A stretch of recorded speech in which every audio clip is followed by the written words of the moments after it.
Ito nga pala ang part 2 ng urinary stone ni Scarlett. Akala namin na-edit na namin, hindi pa pala.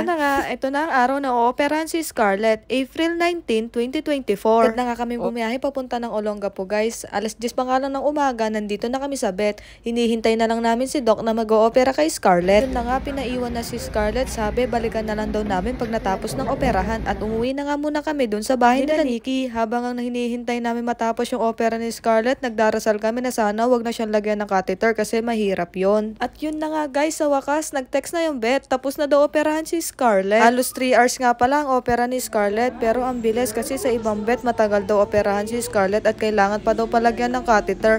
Buti na lang dito kami napunta sa Animal Hospital. At grabe, ito nga pala yung nakuha kay Scarlett. Talaga namang napakalaki. Akala ko nga nung una, popcorn sobrang tigas niya guys.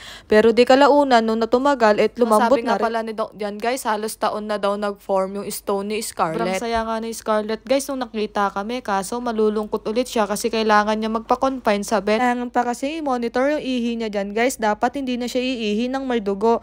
Bali 3 days and 2 nights nga pala siya na-confine guys. Bali bumalik na rin pala kami agad ni mama sa Bataan guys. Kasi sinikin na lang may iwan at mag-aalaga kay Scarlett. Kasi nga ako magbabantay ako ng anak ni Snowy. 2 beses nga sa isang araw na dinadalaw ni Nikki si Scarlett para pakainin. Binibigyan naman siya ng pagkain ng vet pero ayaw niyang kainin kasi wala kami. Pero pag dumarating si Nikki, aba, ang lakas kumain. Tingnan nyo naman guys, oh. Wet food na urinary SO Royal Canin nga pala ang pinapakain namin sa kanya. First time nga lang pala guys na hindi namin makakasama matulog si Scarlett. Kasi nung nasisaryan siya at nung nas-aksidente siya sa vet noon, hindi naman namin siya pinakonfine na inuuwi namin siya sa bahay. Dinalan din pala namin siya ng damit dyan at dinala din namin yung paborito niyang laruan na si Panda Panda. Ang hirap pala mawalay sa mga alaga natin guys, lalo na sa gabi. Hindi kami makatulog, iniisip namin kung nakakatulog ba ng maayos si Scarlett.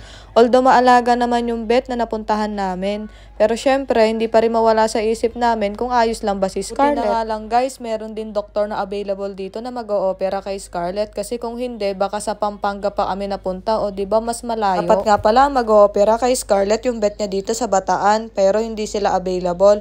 Kaya dito kami napunta sa Olongapo. Pero okay lang, pabor din naman sa amin. Kasi dito nga nakatira sila Nikki sa Olongapo. Talaga namang mababantay niya si Scarlett at mapupuntahan niya lagi. Ito na nga guys, umiiyak na si Scarlett. Ayaw niya na magpaiwan.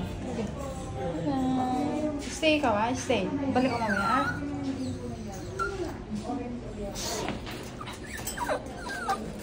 Balik ka mamaya. Mamaya. Stay ka. Mamaya. Balik ka mamaya.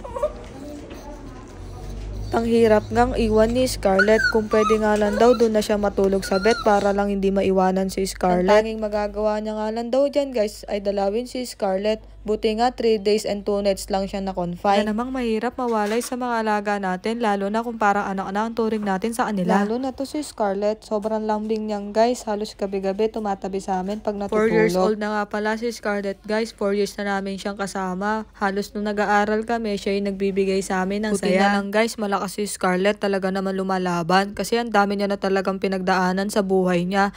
Biro mo, nakatatlong opera na siya. Yung una, halos akala namin mamamatay na siya. Iyak si Nikki nun guys, buti na lang lumalaban talaga si Scarlett. Naman, nagpapasalamat ako talaga sa itaas dahil hindi niya pinabayaan si Scarlett sa lahat na nangyari sa kanya. Kahit na nagkaroon ng trauma si Scarlett, pag pumupunta kami sa vet, natatakot na siya sa mga doktor kasi nga feeling niya tuturukan siya ng tuturukan. Kaya nga pinagdarasal namin lagi sa taas na bigyan pa na mahabang buhay si Scarlett para mas makasama pa namin ng matagal. Maikli lang ang buhay guys, lalo na pag-aso, kaya sulitin nyo habang nandyan sila. Iparamdam nyo kung gaano nyo sila kamahal. Dahil masakit mang isipin, alam din natin darating din yung araw na iiwan na nila tayo. Totoo lang guys, medyo mahirap mag-alaga ng aso. Talaga naman napakalaking responsibilidad din nito. Kaya naman saludo ako sa lahat ng fur parents na hindi nila pinababayaan ang kanilang mga fur baby. At sa wakas guys, nakalabas na rin si Scarlett kaya bumiyahe agad ako pa Olongapo para i-discharge na namin siya. Talaga naman tuwan-tuwa siya nung makakalabas na siya kasi makakapagpahinga na siya. Ito na nga mga gamot na inumin ni Scarlett. Meron nga siya dyan na isang gamot na maintenance yun na nga guys, nakauwi na kami at nagpapahinga na din si Scarlett. Sana na-share ko ang journey ni Scarlett about sa urinary stone. So yun lang for today's video. Thank you for watching. May mga katanungan nga pala kayo, comment lang kayo sa comment section.